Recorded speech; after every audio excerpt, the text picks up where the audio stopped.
Right, we have our guests already here in studio. They've been here for the longest time, but of course we have to go through the papers and carry those stories for you just to keep you updated on what is happening on the ground as far as coronavirus is concerned.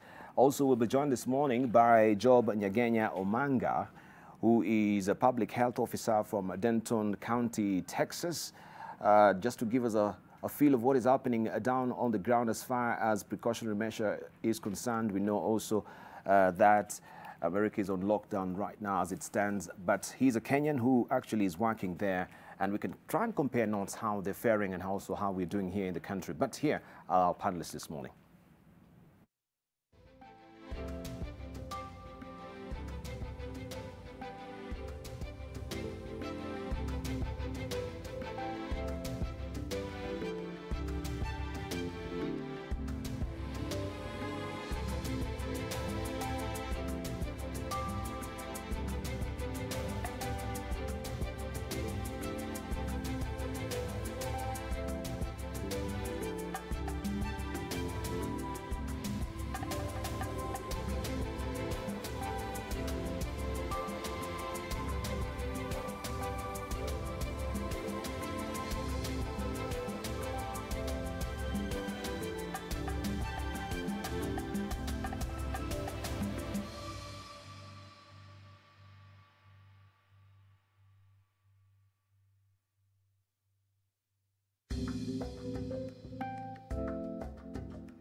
Right, our panelist is already here with us. Also, as I mentioned, we have Dr.Nyikal Omanga from, that is Texas.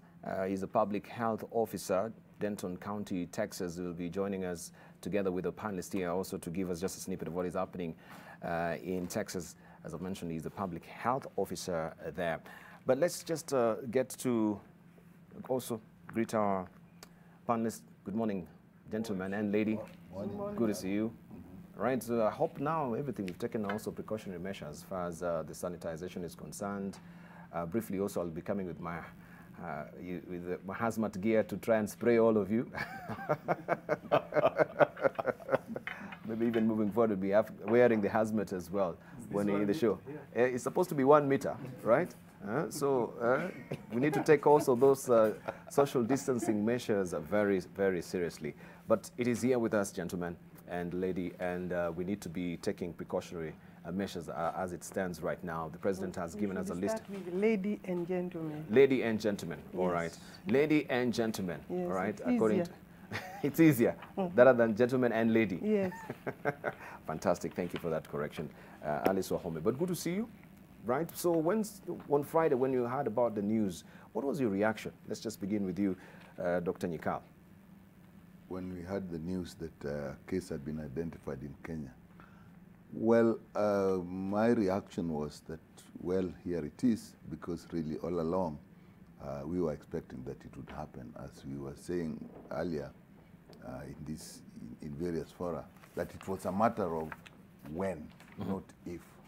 And considering the trouble that we had, it was expected to happen.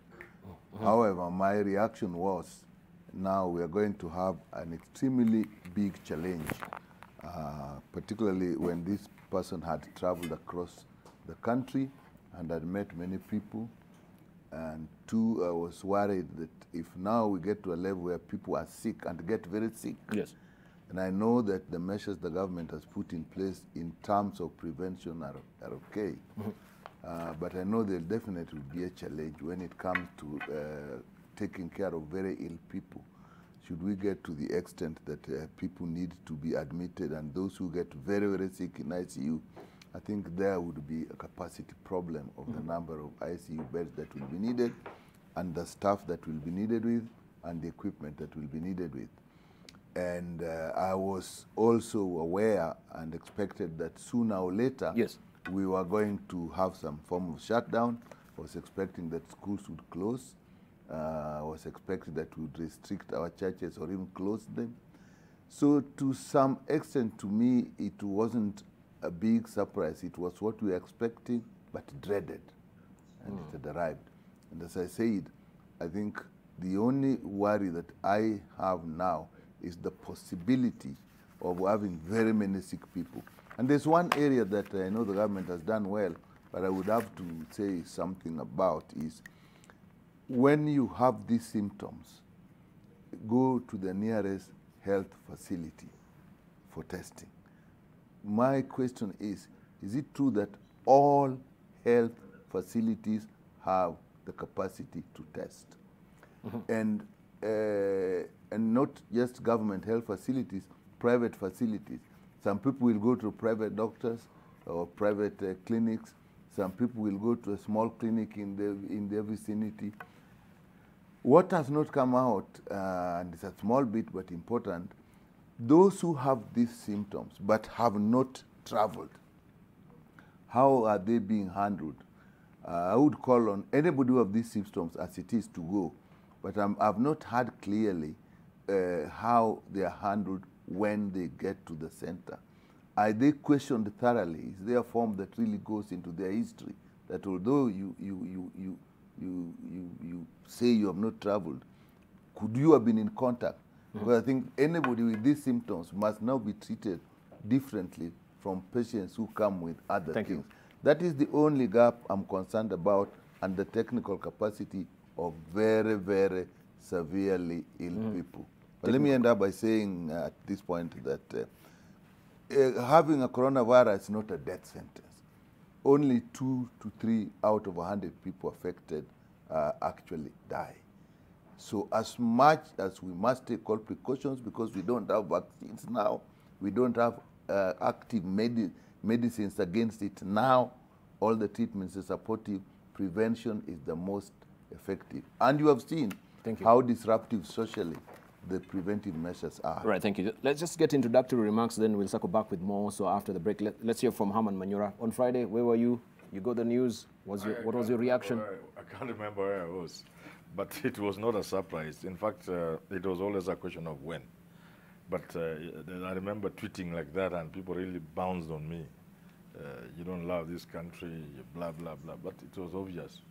I think my worry is not that we have discovered found one or two cases. My worry is, are we doing enough? Government has been reluctant with the things that we should actually just make common sense. Yes. Including the thing that happened at the airport, including bending backwards to please foreigners. This is the kind of things we must stop.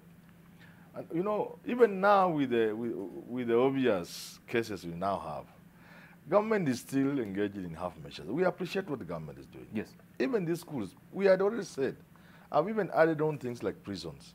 Why are we waiting why can't we begin to quarantine people in prisons and release those who are there without any reason, serious reason? So government is still doing taking half measures. When you say flights from affected areas, and our surveillance is not good enough. If I was in northern Italy, for example, or wherever it is, why can't I go to another place, even by road, even if I drive for 10 hours? Because when they come to this country, we are not very good at checking who is coming to our country. So I think at this time, let's take measures that may look draconian, may lead to lockdown, including shutting our airports and these other ports. Let's do that for now. It may look too much, but it's better to err on the side of caution than wait and then regret. The reason why I'm saying that is that African countries like Kenya, when Europe and America and Japan and the rest will have dealt with coronavirus and they have forgotten about it, you'll be having residual impact. You're a doctor, you know what's going to happen. Because your health systems are fragile, you see. And this taking half measures, you are going to be still handling corona with the poor medical facilities and poor personnel when other countries are finished. So why can't we lock this thing? Because when that time comes, and I must say, this is the bar, If we get to 50, we are saying we are not locking our airport, fine. If we get to 50 confirmed cases, no plane from Kenya will be allowed in another country in the world. And that time we shall be having problems, and we're living with the problem. Let's start now and take such a draconian measures, if you can call them as such, completely. When we do something, do it completely. When we say flights not coming, don't talk about affected areas. Let's just close the airport for the time being. 30 days, what is America done today? America has now effectively locked out all flights from Europe because it was only remaining Ireland and the UK. And they're being affected. So the whole of Europe, imagine, no cross-Atlantic flights. What does that mean? They have done it. It is mega. Let us do it. Let us close our airports for now. Tell our friends we will resume this thing after this animal has been managed. Right, thank you. Let's hear from Congo Mogini. Yes, Debal, first I want to say a big hello to the guy you're speaking with from Texas. Yes. A very good friend of mine. I think Oh, you know each other? we know each other. We have even met in Texas. Oh, okay. In some time. So a big hi to Job. Yes. The news found me in Nyamira on Friday. And just like any Kenyan, it evoked some fear in me because I knew we were in for very hard and difficult times. But with a light touch, you know, I tried to speak to the people I was with in the funeral, that we should not now shake hands. You don't know where I've come from. Yes. And I can tell you, nobody was listening. We were hugging and greeting each other. And even late in the evening, when I passed through Keroka, I was trying to tell people, you know, let's not shake hands. This virus is with us here. And still people are hugging and shaking hands, you know. So I think the bigger challenge for us is to change our social and cultural orientation. I'm sure even if it's Nyikal or my colleague here, our home Alice, he'll tell you that it will take a long time for people in Kenya to appreciate that now that we have this virus, we should not shake hands. But I think I'm happy with the almost immediate response that we have had from the government. Within 3 days, all day schools have been closed. Our students are not going to school today. But I don't know whether there is an interface between the preparedness of our hospitals at the county level and the preparedness of the national government. I know we have an isolation facility at KNH. But what I've seen in other parts of the world is that this virus spreads really fast. And you know, to speak like in Lamu, where I saw the governor is saying he has 9 beds isolation, or in Busia, where they have 7, I think that is a clear sign that the counties are not well prepared. And I think going forward, maybe the president should convene the summit so that the national government can have a sitting with the county governments, and then we see the counties that don't have the capacity. Because surely, like the child will tell you, to tell us that you have an isolation of 9 beds in a county, that may not deal with the numbers. Look at the way the social gatherings we have at the county levels. Funerals, you find maybe more than 2,000 people are gathered, and we have traveled from all corners of the country. Our churches, people are still in church yesterday. It's like business as usual. And the sitting arrangements, all of us. Yeah, I think going forward, the government should really come hard on us to ensure that social gatherings are reduced to the bare minimum. I'm told in some countries, like Israel, they are not allowing more than 10 people to gather.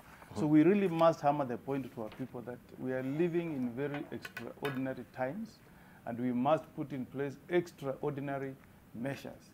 It's not easy to tell people that we should not have big gatherings for funerals, church crusades, but we must get out, some of us who are leaders must get out, go to the to the FM stations, speak to our people, tell them the risk. You know, look at Italy. I think we are talking about 1,800 deaths because this virus keeps mutating. The virus that was in China is not the same virus that we are having in Italy.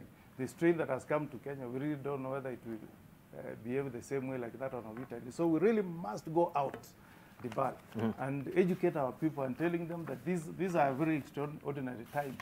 You know, I've never seen a situation where even courts have had to have a shutdown. We are not going to have any civil cases. Truly. In court today. Extraordinary times. Extraordinary times. So Thank we you. must also reach out to our people, not to behave like it's normal. Thank it's you. not business as usual. Right. Yeah. Thank you. When we circle back, we shall hear from Alice Wahome and also Job Nyagenya Omanga, who is a public health officer in Denton County, Texas, to also just try and compare notes what is happening there in America and here in the country as well. Remember, you can hit us on Twitter. AM Live NTV is a Twitter handle. AM Live NTV is our profile name on Facebook, and 20686 our SMS portal. We take a short break right now. When we circle back, we continue with more. And just to inform you as well, 23-year-old Elijah Kitonyo was arrested by the DCI for tweeting misleading and alarming fake news on coronavirus. This is the 23-year-old Elijah Kitonyo was arrested by the DCI in Mwingi for tweeting misleading and alarming fake news on coronavirus. This is serious. And of course, if you have Kenya at heart, you need also to take that civic duty of being responsible also on social media as far as giving misinformation as far as coronavirus is concerned. So take cognizance of that. The government is very serious.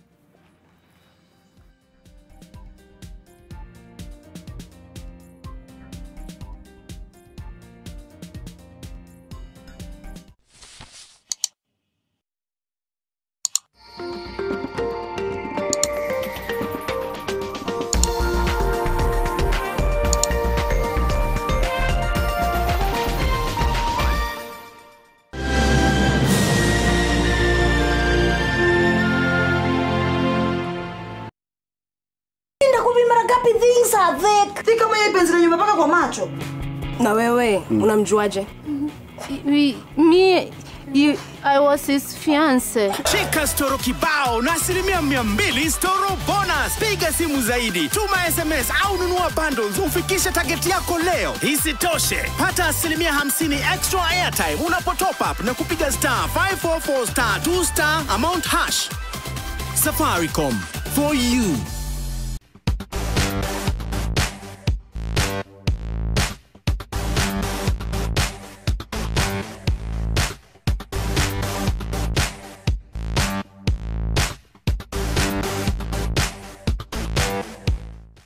When you're facing stubborn stains, you're always in a fierce fight. Clean Soft kicks out stains. Kimateki. Living in a trap house. Okay, Mike, unaangaliaje beshti yangu? Hold up, Mike. Hawezani na hii gari kubwa. Kama wakuju. Ebu waambie wewe ni nani, Mike? Twendeni Mombasa. Ulikuwa unafikiria kumwambia Neb, si kumwambia nampeleka Mombasa. Yeye ndiye alikuja, mimi niliongea tu hypothetically. Oya.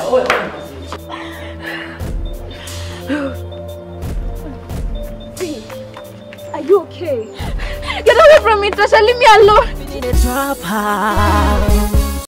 I am Carol and I've invested in the Alma by Saiton, located in Noaka. Investing in the Alma was the best investment decision I made. I was one of the area investors and I have enjoyed up to 55% of the capital appreciation. If you are looking to earn above average returns, invest sharp in the Alma Phase 2 today.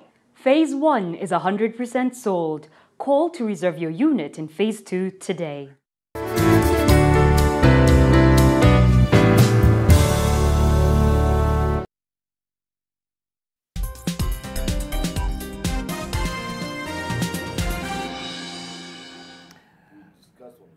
You're watching This Is The Point. We continue with the conversation about pace, I should say, about coronavirus and the ramifications, of course, of it in the country so far. We've seen the NSE, that is the stock market, also has really taken a big plunge as well, recording some very eye-popping figures. We shall show you that much later in the course of the program. But I have with me Dr. Nyikal with us, who is a member of parliament for the Seme. Also, we do have with us Haman Manyora, who is a resident political analyst. Also, we have a Congo Mogeni with us, who is the senator of Nyamira, and Alice Wahome, member of parliament for Kandara.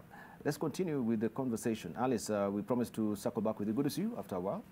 Yeah, good to see you also. Dibale, let me first start by saying that this morning at around 6:15 on my way to town, I was attacked at the roundabout of Westlands.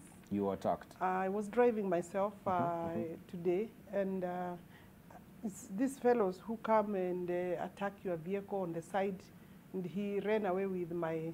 In the process, he was cracking the side mirror of my car. I'm saying this because I think the police need to find out who are these fellows and do something about it.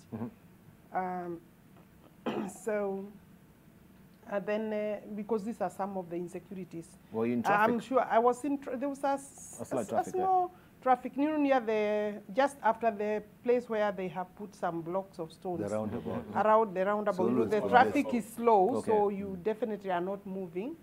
Though it was very early, and today morning was a bit dark. So he just came to my car, and I had somebody, knocking, struggling. I tried to knock on so that I can frighten him, but he still managed. The next minute I saw that he had yanked your side mirror. Managed to run away with the side mirror. Of course, I also don't have security up to now. I think these are some of the things that are not good. And I suppose every Kenyan, really, the police need to check, because I'm sure it's not the first time that they are doing that there early in the morning. So your security has been withdrawn up until now? It still has been withdrawn. I don't know until when. But now we are dealing with coronavirus. Yes. On Friday. I think it is the more immediate and urgent thing for all of us. On Friday, I was in one of my secondary schools where the NGCDF committee had built 2 classrooms. And obviously, normally we make it a ceremony for the parents, because they also want to understand and own the project.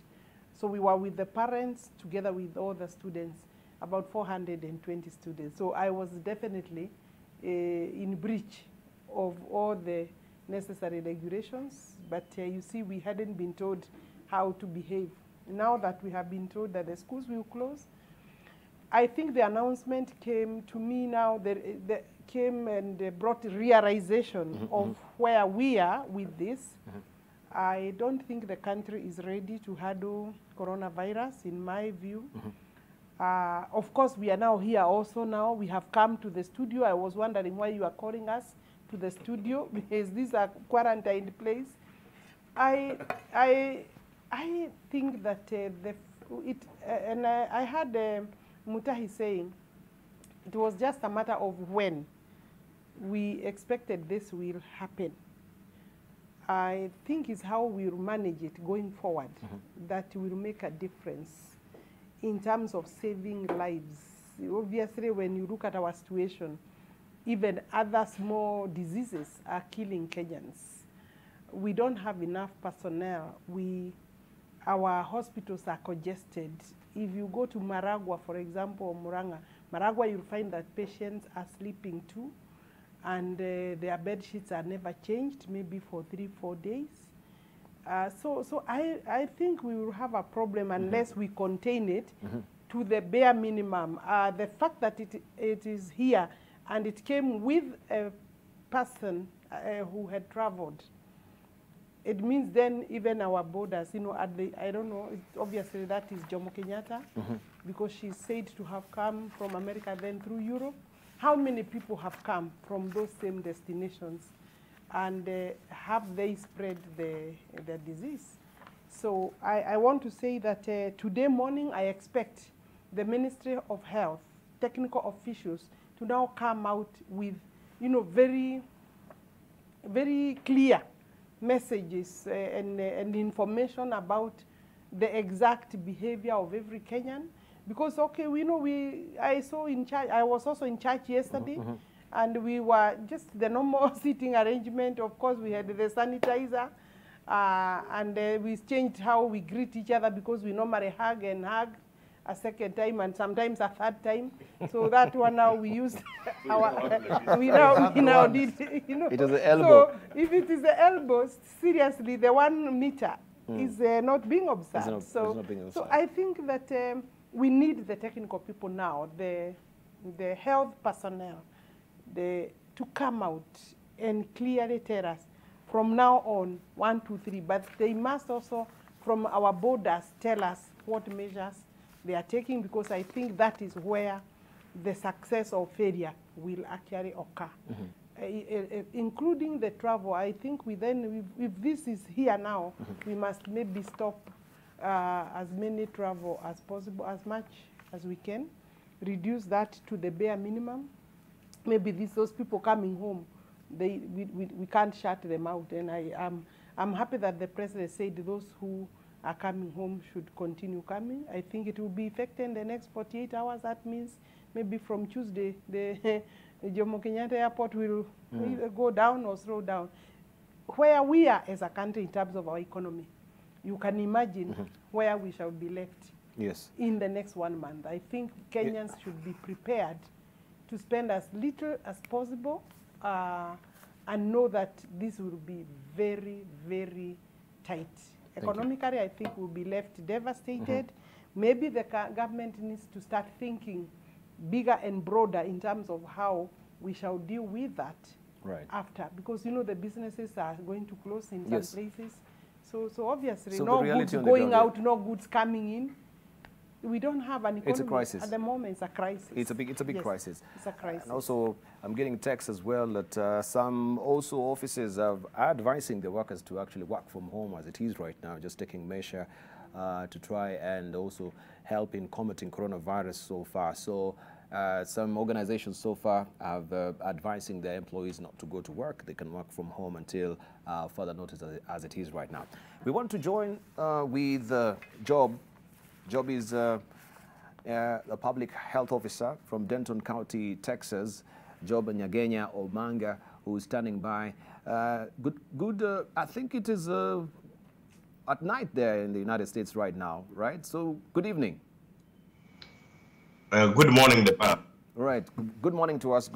All right. Good evening to you. Confusing there. But yes, we are trying to just compare notes as it is right now. We know also the United States is on a lockdown as it is right now. Maybe you can just give us the current state of play of what is happening in Denton County, Texas. You're the public health officer there. How are people combating the coronavirus? Thank you so much for the opportunity. I want to say that across the nation, many of us are feeling very anxious about the rapid spread, the COVID-19, otherwise called the coronavirus, and the threat it has posed to our health, our loved ones, and our livelihoods. Here in Denton County, we have had 3 cases of people who have been in contact with somebody who had tested positive, but we don't have any positive patient who has been confirmed here in Denton County. The county has taken immediate and appropriate measures to make sure that the residents of Denton County are safe. First, they made sure that all schools are closed, and then the health facilities we have in our county have to, we introduced new policies where nobody should go to any health facility in the county, and nobody should come out except healthcare providers. On the 13th of this month, the mayor of Denton City declared a state of emergency here, following the Federal Emergency Management Agency rules and guidelines. After that, Denton County followed and they declared a state of emergency. It was followed by the state of Texas, and eventually the President of the United States, Donald Trump, declared COVID-19 a national disaster. However, I want to say that mechanisms have been put into place here to make sure that each and every person is safe. Those ones who have tested positive are quarantined and put in separate rooms where they should stay for at least 14 days. And those ones who have been in contact with anybody who tested positive have to be quarantined for 14 days too. So mechanisms have been put in place here, And each and every person has been asked here to make sure that they become part of the stakeholders to curb this pandemic disease. Right. Maybe also just to interrupt you with our panelists as well, they have questions for you. We can begin with you, Herman Manyora, or Dr. Nyikal as well. Do you have any good questions for Job there in Texas? Dr. Nyikal? Well, what I would want to ask him, how are they dealing with the local movements of people within the county and inside and outside the county? That is important in terms of prevention. Okay. Job, if you got that, you can answer. I did not get what Manyora asked. No, this is Dr. Nyikal. He's asking you, you can actually repeat the question. How did you deal with the movement of people within the county and moving out and into the county? Thank you so much, Manyora. That one, you know, you cannot be able to control the movement of the people per se, but there are policies that have been put in place at specific places. Let's say the nursing homes and the hospitals and the institutions of learning. Now all schools are closed. The universities where we are in Denton County is the University of North Texas and the Texas Woman University, and we also have a college called the North Central Texas College. All those colleges are now closed, and all the students have now received email telling them that they are going to transition to online classes to end this semester, which is ending in May. 3, all health care facilities, they have put mechanisms in place to make sure that before anybody gets there, and of course I say it's only healthcare workers now who are allowed to go to those facilities, they have to be screened so that we make sure that if anybody has a temperature of more than 100 degrees, he cannot be allowed to go into the facility, and no patient goes out. So that is the mechanisms that have been put in place, and you know we are monitoring this thing. It is under serious surveillance to make sure that anything that is going to threaten the safety of the people and the residents of this country is well taken care of. Right. Okay, you were speaking with Dr. Nyikal. Now Herman Manyora is on. Herman has a question for you as well. Herman, you can actually, fire away your question. Job, now this is Manyora you are talking about. I just want to know what is your capacity in terms of the beds that you have set aside for use for purpose of isolation and quarantine in your hospitals. But for that question to make sense, what is the rough population of your county? The population of your county and the bed capacity for quarantine or isolation. Thank you so much. I think this is Senator Omogeni. No, this is Herman Manyora talking to you. The other one was Nyikal. Okay, this is Manyora. Yes. Well, I'm not working at the hospital, Professor Manyora, at this point. What I'm saying here, we have health facilities in the county, and we have 2 major hospitals in the county, which I know they have set aside enough rooms to take care of the patients. But I know if we have overwhelming cases, we cannot be able to manage all of them. That's why we have the city and the county and the state and even the federal government working together. But at this point in time, every nursing home in Denton County, every hospital in Denton County has a room where any patient who is suspected to be having the coronavirus, otherwise the COVID-19, is going to be isolated.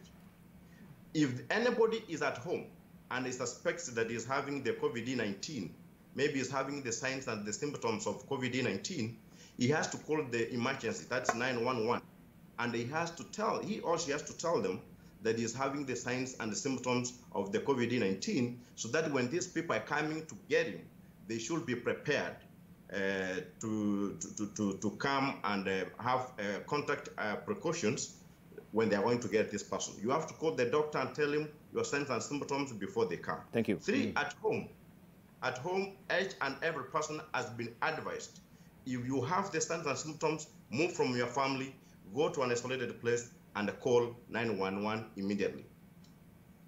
All right, so up next we have Okongo Mogeni, who's standing by just to ask you a question as well. Okongo, you can ask him a question. Yes, Job, I just want to know from your end, the healthcare providers, the nurses, the doctors who are doing the screening of, people are suspected to be having this virus. Are there any mechanisms in place to ensure that they are also protected? Are they using any protective gear, or they're just doing the testing the way you'll do it for a normal patient? Is there any measures to protect the medical care service providers? Thank you, Senator Okongo. First of all, I have to thank all those who are making sacrifices to protect us, whether they're self-quarantining or canceling events, and those ones who have put their lives on line to make sure that we're safe. The county has made sure that these people have sufficient training, and the training is ongoing. And there is enough supplies and equipment to make sure that these people, wherever they are going, first of all, they are safe. So the safety of the healthcare providers is number one. You cannot be able to take care of somebody if you are not safe yourself. All right, thank you. We have Alice, lastly, who will also ask you a question. Alice? Yes, Job, I'm Alice Wahome, MP Kandara constituency. I'm concerned about self-quarantine, Job. How are we enforcing that in your county there? Because I'm looking at the Kenyan situation where I have a family and I need to self-quarantine and I don't have any other place to go. You have said that you have been advised to, the public in your place have been advised to call. Then once you call, are you then taken to the government-managed isolation place, or how is it happening? I'm not sure if I got Mheshimiwa Waume very well. All right, see, she can actually just repeat the question. The concern is about self-quarantine. Just be pointed with the question, yes. Alice, yes. Yes, the concern is about self-quarantine. How are you able to implement that, and how do you think we can handle it here in Kenya? In your county there, when you self-quarantine in a family, what are you supposed to do? Are you supposed to stay in a separate room or outside? You said that you call, but as you call, where are you in the meantime? And how soon are they able to maybe either take you to isolation? Thank you, Mheshimiwa. And now I think I got your question well. You know, when we're doing self-quarantining, for instance, if we're telling you to self-quarantine, it means, first of all, maybe you have not been infected, or you don't have signs and symptoms. So we're telling you, don't get out, don't go to work, stay at home. That is self-quarantining. If you have signs and symptoms and you are at home, then you need to call. If you are calling, then it means the people in your family are also going to be tested. We're not testing anybody. We have not done random testing at this point. We're only testing people who have the signs and the symptoms of the COVID-19. And remember this, Alex, this disease can only be won when we have collective responsibility. Each and every person has to be responsible. When you are at home, nobody will be able to know if you are having signs and symptoms of the COVID if you don't say. That's why the media is there to educate and tell people that if you're having a fever of 100, if you are throwing up, if you're having difficulty breathing, then you need to call so that people can come and you get tested. I know in Kenya it is a little bit tricky. It's a little bit hard to self-quarantine people, even when we look at the way we have movement in the country. For instance, the president yesterday gave an order that all schools should be closed. These students are going home today. They are going to use public means. How safe are they from school home? When they go home, what mechanisms have we put in place as a country to make sure that these students will stay at home till the COVID-19, otherwise known as the coronavirus, is completely solved? So in Kenya, I know we don't even have enough supplies and equipment to test people. I heard from my county in Kisii, the director of health, my friend saying that if they suspect anybody who is having that virus, they are going to get him and send the sample to Nairobi to get tested. So we don't have enough supplies and equipment to test. I urge the government if possible, and also you guys who are in power, make sure that all the 47 counties in Kenya have enough supplies and equipment so that people can be able to be tested right there at the county, and we have enough resources to have those people quarantined. The PAL, it's important for me to say this. In Denton County, $50 million was set aside for anybody who is going to be infected or affected by this. Number one, no utility is going to be cut for them. Electricity is not going to be shut down for anybody in the county because they are not going to be able to pay, because people are not going to go to work. Two, nobody is going to be kicked out of the house because he's not able to pay for the mortgage or the rent because of this pandemic.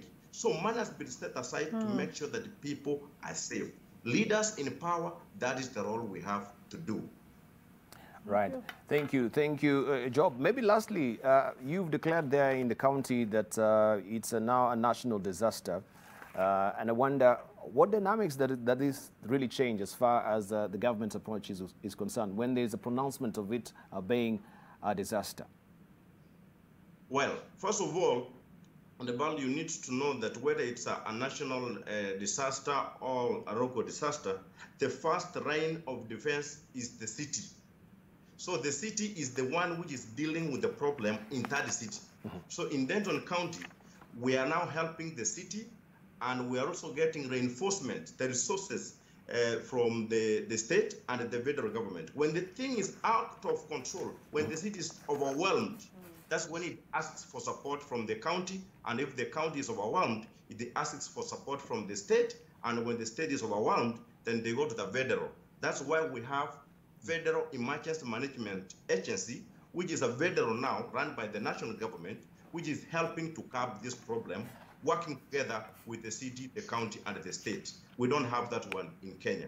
And I wish Mheshimiwa Alice Wahome should take that one to the National Assembly so that we can have a National Emergency Management Agency that can be able to help the county and even the constituencies down to our county assemblies in managing problems of this nature. Right, thank you very much. Unless you have any question for him, we can, yeah.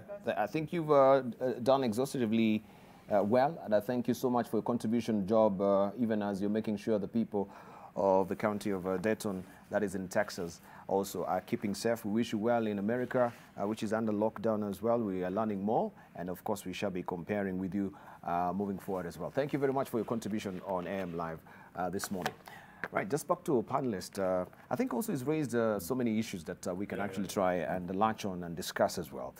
The first issue that maybe I can bring on the table, and we've discussed this for the longest time ever. We saw in America with the national disaster, this was prompted also by the National Disaster, I think, Act that they do have. And I've always raised this with the senators. I know right now we have a bill which is on the floor of the House. This is the disaster bill. Do you think now will have been the providential time to really actually effect this particular bill?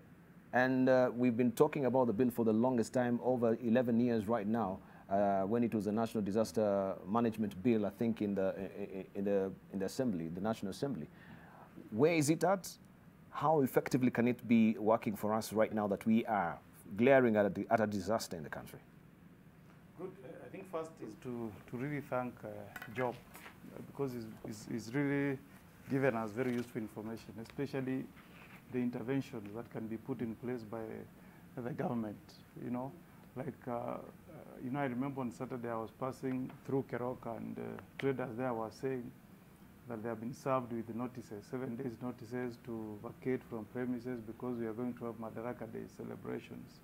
So I think it's a wake-up call to us, both national and county governments, that we need to have a soft belly on our people as we handle this pandemic. And I'm very impressed that the government has stepped in to set aside money to pay rent for people, to pay 50 billion US dollars. 50 billion. Translating to Kenya shillings, how much is that? You know, that's huge. And I know even in this country, there are people who are going to be seriously affected. 5 trillion. 5 trillion. That's how much? 5 trillion. 5 trillion.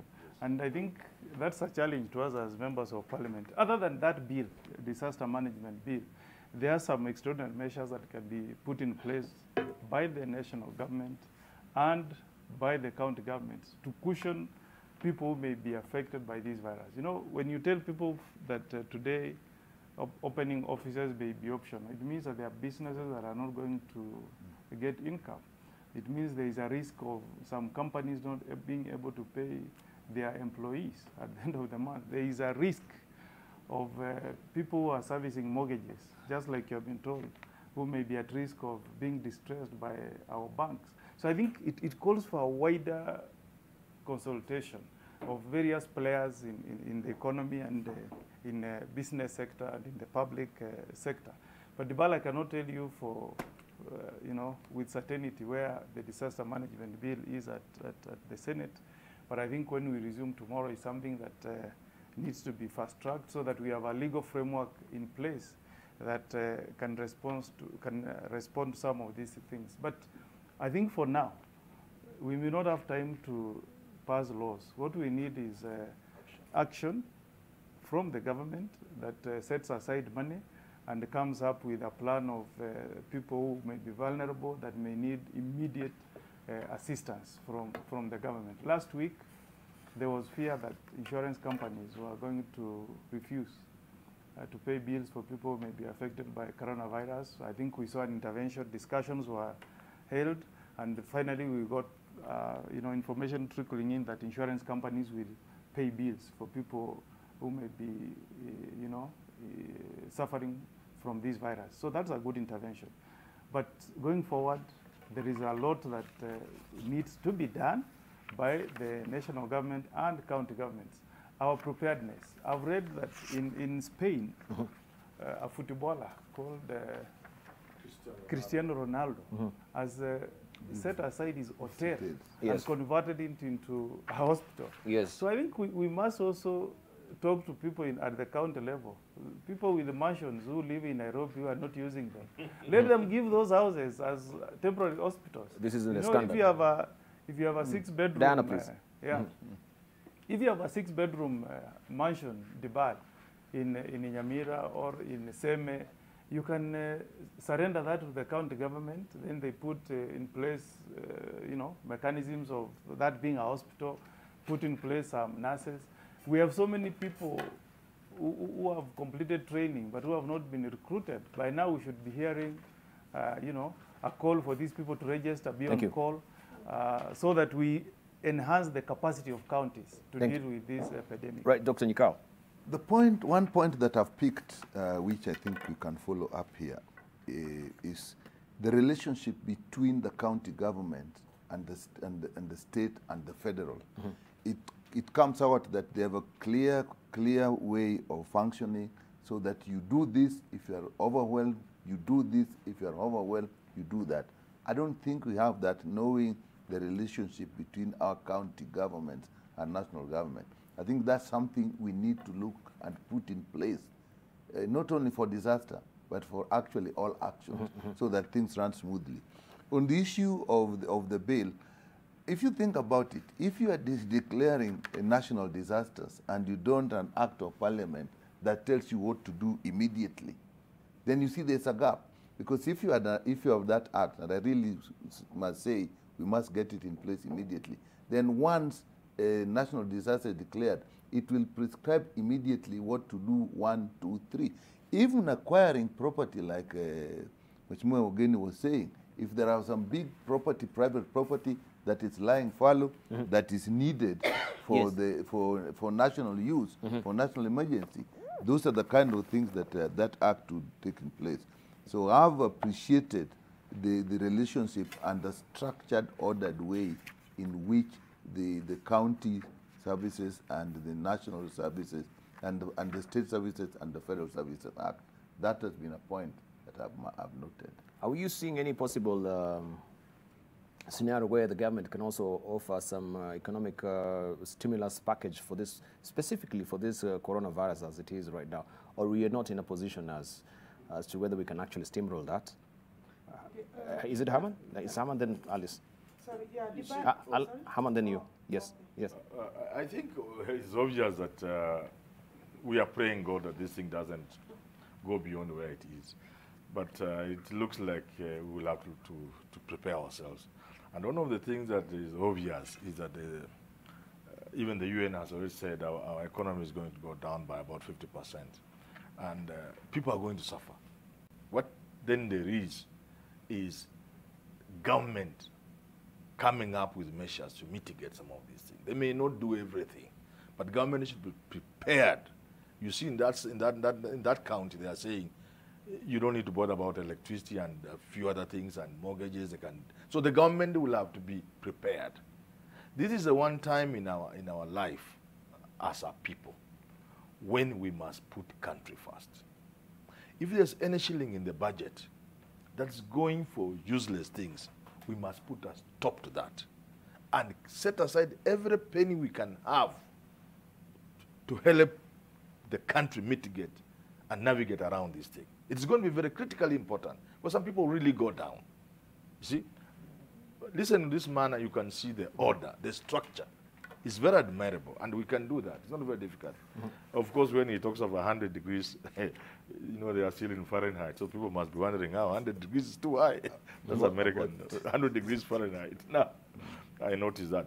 Something else he said, which we have also said here, self-quarantine. If you are in your house, Alice, and you suspect something before everything has been done, lock yourself in the bedroom. Let your food be brought next to the door, and the people go out, then you open, then take the food. The question we must then ask ourselves, 80% or so of people in Nairobi don't live in those called bedroomed houses. It is just 10 by 10, and there are 6, 7 of them inside. Now, there is something this country must begin to engage. You cannot be proud that you are doing well as a country when 80% and more of your people live in Kibra and Kimadari. I've always said this kind of thing. Now this is the time for us to know. God save us from this thing, but when we emerge out of this thing, let us embark on a program where there will be no Kibera or Madare or anything like that in this country. Mukuru something, Mukuru Kwayaba, Mukuru Kwairube. We can't have that in the 21st century. Final debate. The intelligence people. Today we don't talk about that intelligence. It's called Special Branch of Nyati House and Nyaya House. Today it is strategic intelligence, strategic security. Do you know the bar for every one person who has a reason for being in Nairobi? There are many others who have absolutely no reason of being in Nairobi. And our strategic thinking must go to that level, where we begin to decongest Nairobi. Government must come up with the policies that will lead to urban-rural migration. And you can only do that if devolution works. If we invest in the counties, both the national and the county governments must invest there. This brings to mind my proposal to BBI. We need a third tier of government. We need regional governments. These regional governments will be powerful and big enough and economically viable enough to make the countryside a viable place to live and work. You get what I'm saying? If you have a hub like Kakamega, you have industries. So we need to decongest Nairobi. There are so many people in Nairobi who have no reason for being in Nairobi. And now when we are met with a catastrophe like this, then is a time to begin to imagine what would happen if there were 10 cases in Kawangware. Thank you. Right. You get it? Yes. And our matatus. Let me tell you, if a matatu is carrying 30 people to town, I can tell you for sure, I've not done any research, maybe only 5 have reason to come to town. The rest are just coming to hang around town here, to look for Alice Wahome Mweshimiwa, to look for... I'm telling you, we must address those things strategically in future, where we decongest our cities and by making the countryside attractive and economically viable. Right, thank you. Alice You Wahome. see, Dibar, when I talked earlier on, I said that the technical people, the health personnel, must now come out with constant and continuous messages of how Kenyans, we should order ourselves and go about our business, and what bare minimum business can we continue to transact. And of course, information flow must also be arranged in such a manner that we will also be able to monitor what is happening. Yes. And I think, you know, in other countries, it's like people are being shown how the treatment areas are, because also we need to instill confidence in the population. Otherwise, you know, we also don't want to be bearers of messages or information that will make everybody panic like the end of the world is here with us. Then on the question of what can the National Assembly also do, because you see, Job challenged me regarding coming up with an authority which will then obviously create a fund. I think this bill, from my quick search here, the bill came to Parliament on 29th of March 2019. That's obviously now 1 year down the line. Yes. And I am aware that it was discussed in the National Assembly. It is pending. From some of the other notes I've seen, it's pending in the Senate. I think Parliament as an institution must now maybe agree with the government how to finalize this, because all measures we are now taking are emergency and urgent measures. This is a bill we can complete and agree on where it is, come up with a very quick way of handling it, because also Parliament is also going to close. I think we might have to close before, because it's also an area where we have more than yeah, we are crowded, very crowded and congested. But before we do that, I think we need to clear with this. However, even if this is not done, the country can also, directed by the executive, the president, come up with fundraising. I mean, we need to pool resources. People are giving their own hotels. As a country, we can and we have done that before. I think this is a moment where the whole country can be able to pool resources together, create one huge fund under austerity measures, so that then we put money there, where then, you know, we can cover some of this, because definitely we are talking about insurance. How many Kenyans are insured in this country? Kenyans are not insured. You know, the hospital insurance fund, maybe the percentage is on the bare minimum. So how shall the hospitals deal with this? The counties can also do their own resource mobilization, of course, working together with the national government, because Job told us that it's the counties are fast managing, and they want to do it until when maybe they need support of the national government. So, and because the way I've heard before is that the counties are now looking at this as a time to get now support and money from the national government. I think the counties must now rethink their strategy, because they are also managing health services at county level. I don't think that they will sit there. Of course, the national government has a responsibility to support the counties. But I think within that, the counties must demonstrate ability to resource mobilize, create facilities on emergency measures, and also call for support from people who may have those kind of facilities to convert them, so that we know if I go to Muranga, there is this facility is available. Yeah. But let me just say something Mheshimiwa Aume has been saying. Technical people coming out to give information. I think she is right. What we have seen is high-level commitment, which we really need the president, the minister. But once that policy direction has been given on what, it's actually important that the technical people in the ministry, starting with the director general, should really have more technical information on a daily basis, going into even the FM stations and so on, so that there is a lot of info.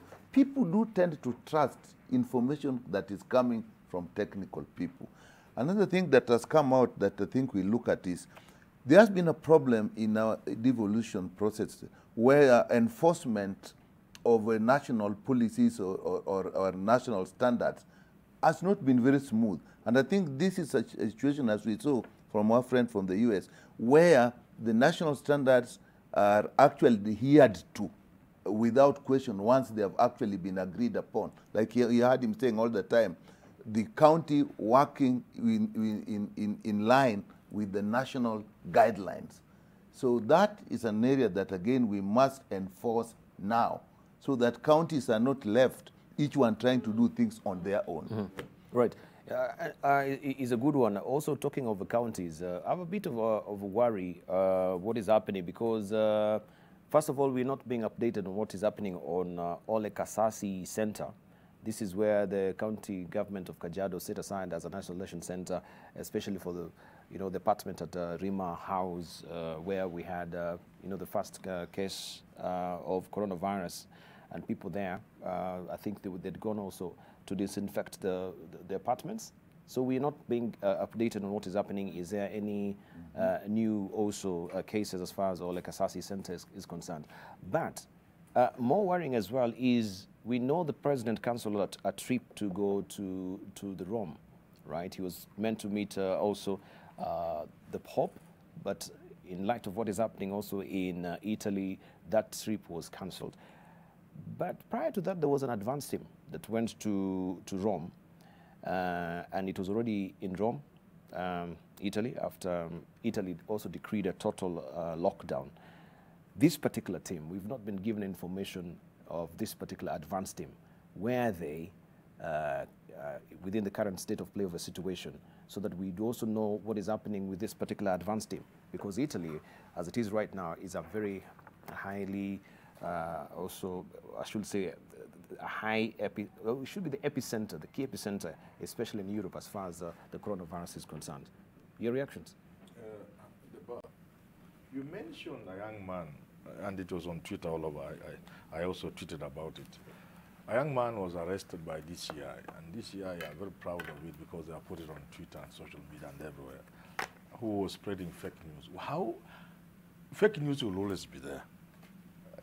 It is because there are idiots like those ones in society. And even when you arrest him and the courts are not functioning and you release him. Look here, I told the DCI there are going to be many such idiots. Now, why do you think rumors are there? Rumors and fake news thrive in a situation where there is no news, there is no information. Government should not operate in secrecy. God forbid, if I got this thing, just say, after you have cleared with my family, of course, just let the world know there's this Manyona man, he teaches at the University of Nairobi. Once in a while, he's on AM live show. He's now, make it as clear as that. Like in an accident situation, we conduct the family. Once the families are aware, we go open with, and that is how government must operate. Now you are saying there are people in Rome. This should be obvious. You should know how many Kenyans are there, what is the situation, what arrangements have been made, have they come back? If they have come back, how will they come back? You see, the problem with this country, we are not blaming anybody because the government is doing a lot. But we have the tendency to believe we don't want the world to know certain things about us. And Nyikal here is a doctor. He will tell you that is part of the reason why AIDS, HIV/AIDS hit us more than it should have hit us. We denied, we were tourism, we shall affect tourism, that kind of stupidity. So this is a global pandemic. There is nothing to be embarrassed or to be ashamed of or anything. Let us just be open to the extent that is possible and ethical. You get it? Which means you talk to the people's family, and now once that has been done, let people know, okay, this is where we are, this is what we have done, this is how much money we have set aside, this is how we are using the money. Because people are saying now, even there is money inside, people are going to use. You see, if you look at America, it is headed by Mike Pence, who is the vice president, the team. And they are the very regular updates, periodic updates. You get it. You wake up at night and you find they are there. With a team of experts, when they speak, you are convinced these guys are on top of the game. This one there's a short guy there. Then there's that very eloquent lady. I don't know what her name is. Look here. You see, this is a country that's on top of things. Much as some others, they are blaming themselves. China is blaming them. But that's what we need in this country. We must expand the thinking capacity of government beyond Mutahi Kagwe and his team. And I'm telling you, and I've said this on this desk, it is time to involve the defense forces. Those guys are serious in the things they do. Let them, whether the boys, have a role to play in this thing. Because that's so thorough. You saw the Managi Moi's funeral. Let us involve them. Let the thinking go a little higher than it is now. And let us avoid working in secrecy. Let us provide information, like Alice is saying, even what you need to know as a person. I saw Alice, this lady from Yamuranga, you count women report scholar, Sabina Chege, health chair committee, whatever chair committee. She was trying to call one of those numbers. The mobile you are calling. Thank you, Haman. You see what I, Yeah. the person was not even Sorry. available. Thank and you. the line you have given in Deba, please listen. In such a life and death issue, you have given a number, and it's not going through. Those are the kind of jokes we must stop. Now you can take over the floor. I yield. Yeah, I was asking about the advanced team. Yes, Because we've not even got any information. It's very key. What we need to do about these advanced teams that went to Italy? One, I think, let the government be open about it. Tell us who are these people who are in Italy. And then we agree how do we deal with them. If we are allowed to bring them back to the country, I think they should be quarantined somewhere. Because they are coming from a place in Europe which is an epicenter of this disease. Yes. It doesn't help us not to be open and make full disclosure. Because we also need to know if... They will fear the number of people who are gone there and the cost. Like now, I expect if Manyora was in Rome last week, you should tell me so that I know I should... Or if you meet one of them, you know, these guys are supposed to have come yesterday. What is he doing in the so hotel? what government institutions need to do is that I think chief executives or guys who are heading departments should make a full account of their members. Even us at the National Assembly, you know, in Parliament, we are 349.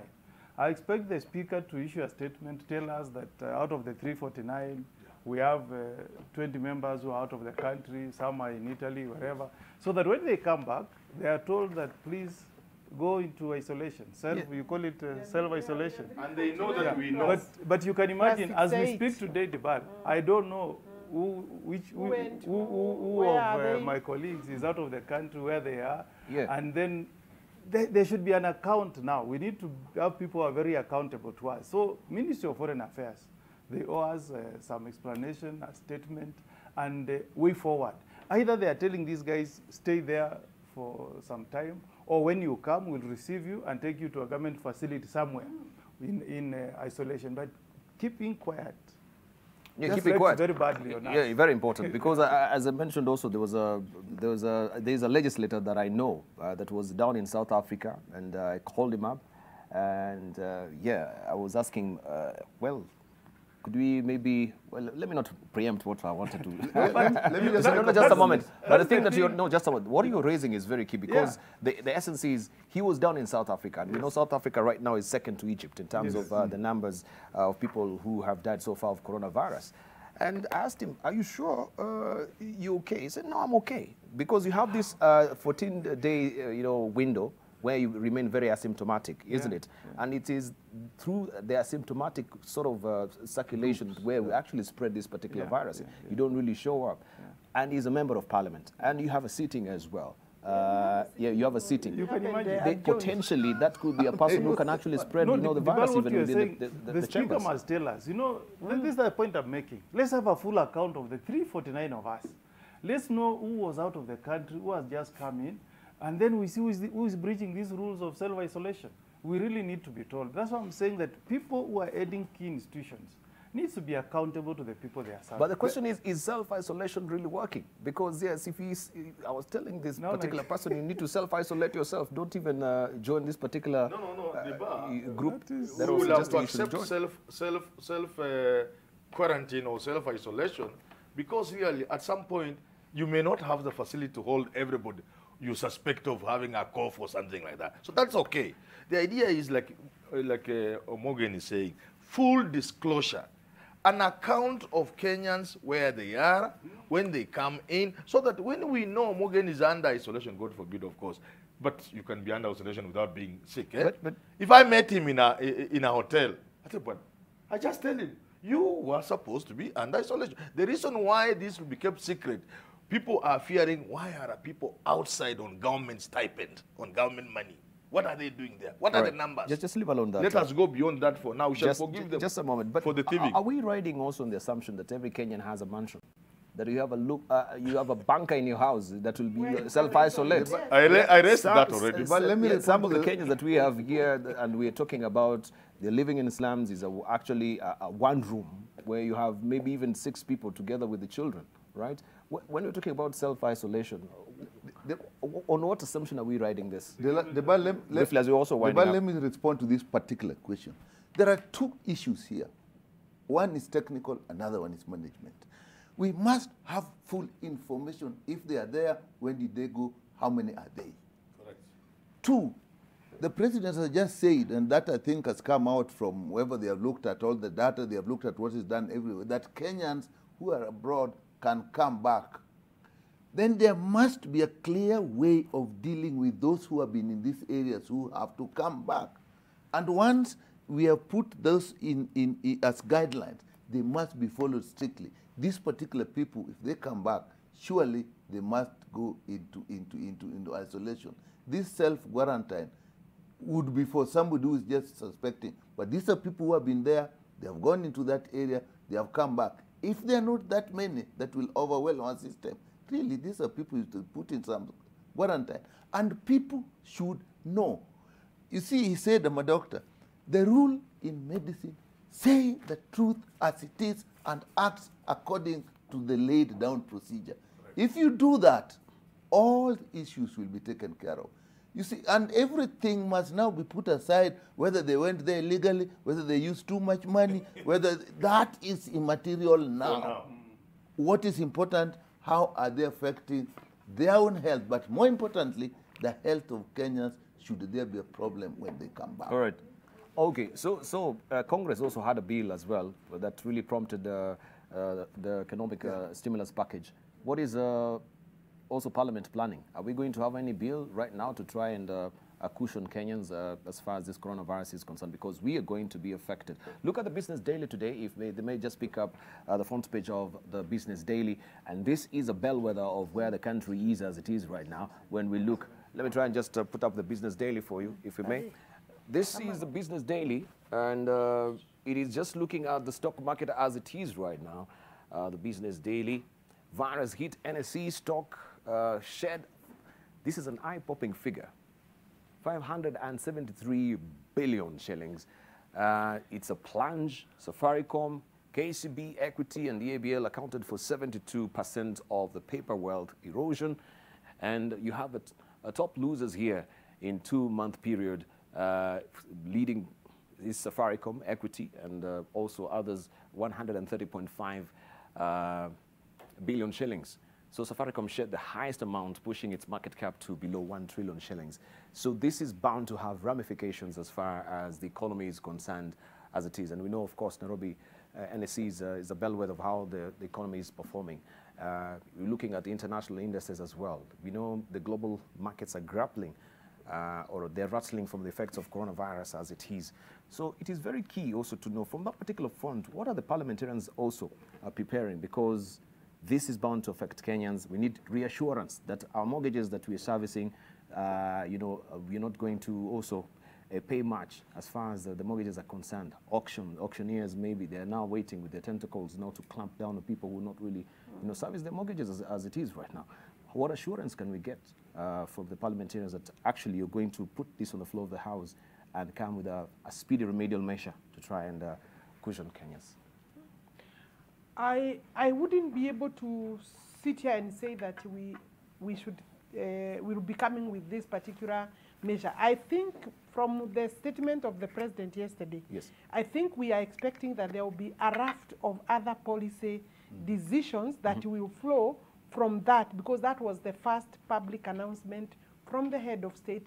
Obviously, other ministries now need to come up, including Parliament, and so that whatever is needed to be done then is brought on the table of the House, so that then we can be able to pick it. You see, it cannot be the institution in isolation. What we should be able to guarantee Kenyans is that whenever Parliament is called upon to act quickly, then we will be able to do. Obviously, even in terms of budgetary realignment, that can be done so that we then set aside money.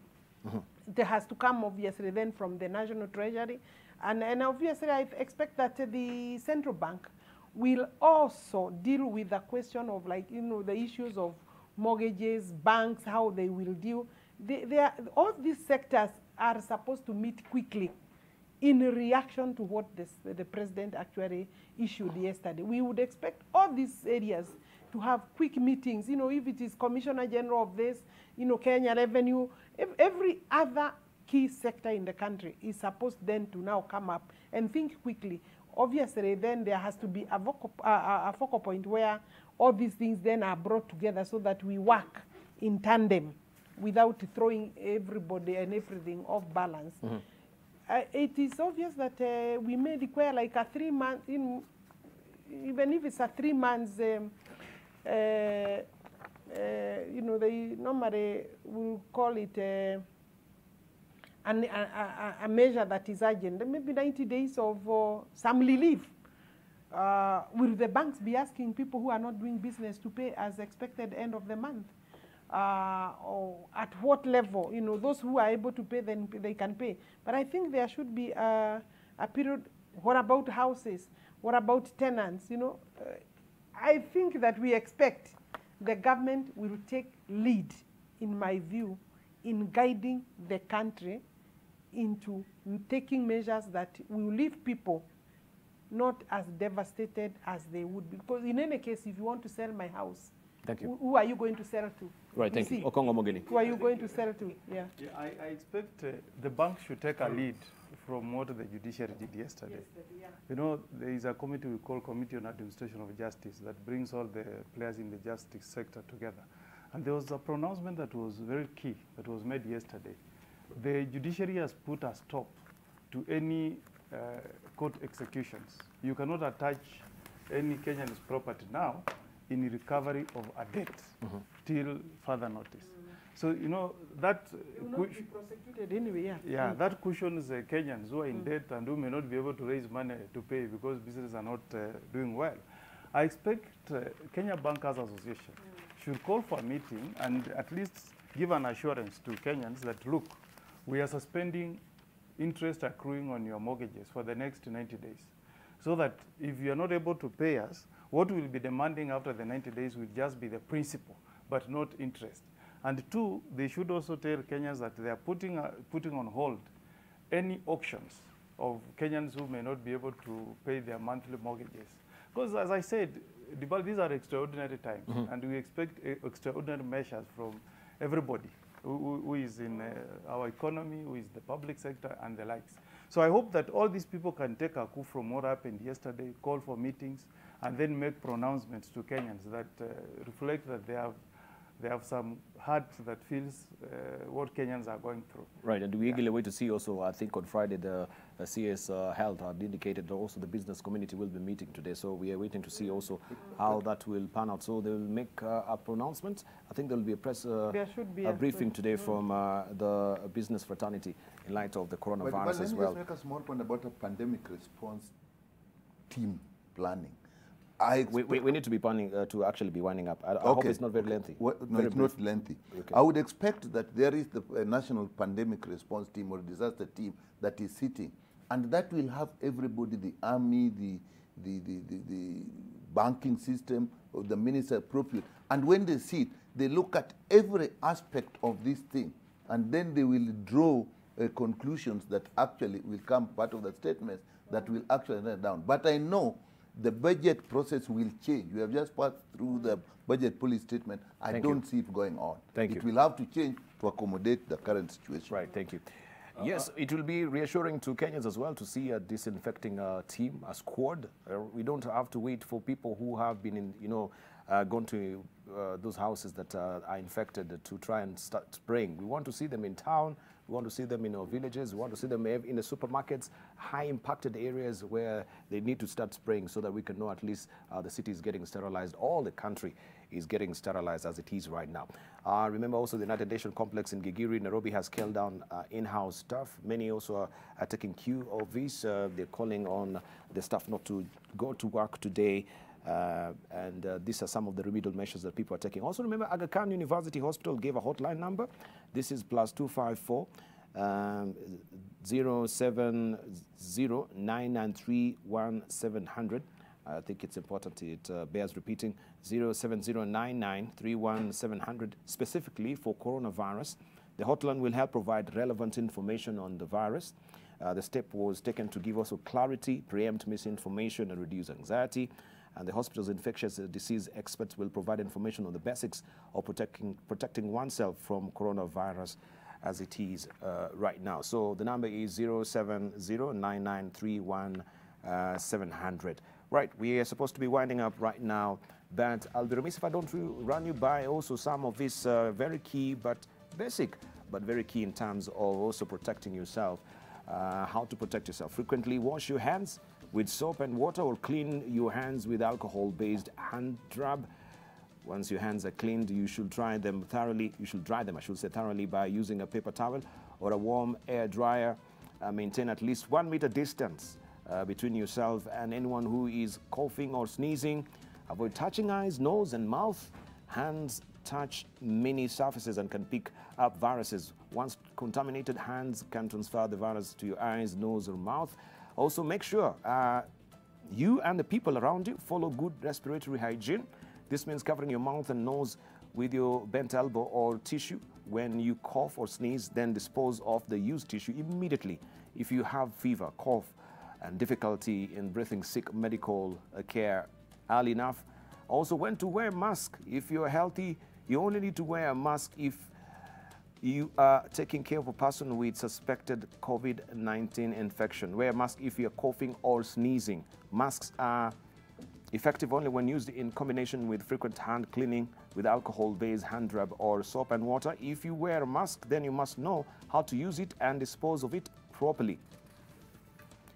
Earlier on, I think this was from the World Health Organization. They had said, do not cancel your travel plans, but take into account various restrictions airlines and countries have put in place. That is very key. Also, practice hand hygiene while in a plane cabin or hotel, and observe coughing etiquette. Stay clear of heavily impacted areas by staying aware of the latest information on COVID-19 outbreak and crowded areas, especially people who are suspected to be infected.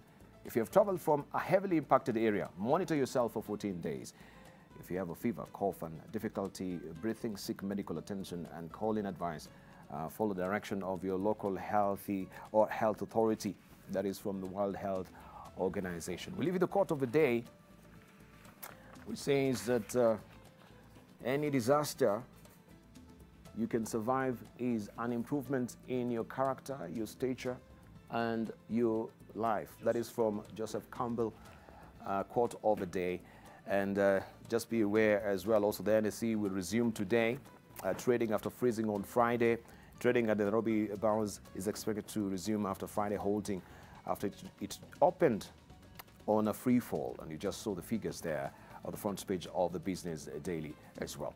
Thank you very much for your valued company. I want to thank my panelists. I want to give you your closing remarks. Let me just not go there because of wasting of time, but thank you so very much. I think we are stuffed for time. No, it will be unfair. Yeah. Thank you. We'll see you next Monday. Thank you. Take care. Make sure you wash your hands, right? Also, the kerchiefs are very important. Huh? I hope all of us, we have handkerchiefs as well, right? So make sure also you grab one. Buy for yourself. See you. Have a good day.